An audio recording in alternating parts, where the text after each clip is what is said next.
ഇത് പടി അത് പടി അങ്ങനെ ചെയ് ഇങ്ങനെ ചെയ് ഓൺലൈനിൽ കാണുന്ന ക്ലാസ്സിനെല്ലാം കാശ് അടച്ച് പഠിക്കുക ഞാൻ. അപ്പം ബോംബെയിലെ ഗുരുവിൻ്റെ അടുത്തും പൈസ അടച്ച് ചെയ്തു.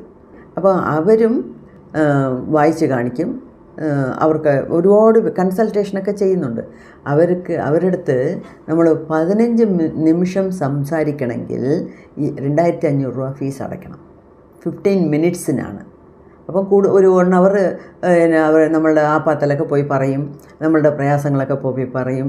പിന്നെ നമ്മുടെ ആകാശിക് റെക്കോർഡ് അവർ പോയി വായിച്ചിട്ട് നമ്മളുടെ കാര്യം പറയും. അതൊക്കെ അവർ ചെയ്യുന്നുണ്ട്. അതിനൊക്കെ ഭയങ്കര ഫീസ് കാണും.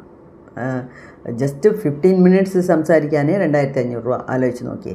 അപ്പോൾ ഫുൾ റെക്കോർഡൊക്കെ നോക്കി പറഞ്ഞ് നമ്മളുടെ അസുഖം എന്തുകൊണ്ട്, നമ്മളുടെ പ്രയാസം എന്തുകൊണ്ട്, അങ്ങനെയൊക്കെ ഒരുപാട് കാര്യങ്ങൾ അവർക്ക് മനസ്സിലാക്കാൻ പറ്റും. അതൊക്കെ ഒരു നല്ല കാര്യങ്ങളാണ്. പക്ഷേ അങ്ങനെയൊക്കെ ആകാശിക് റെക്കോർഡ് വായിക്കാൻ ശക്തിയുള്ളവരൊക്കെ കുറവാണ്.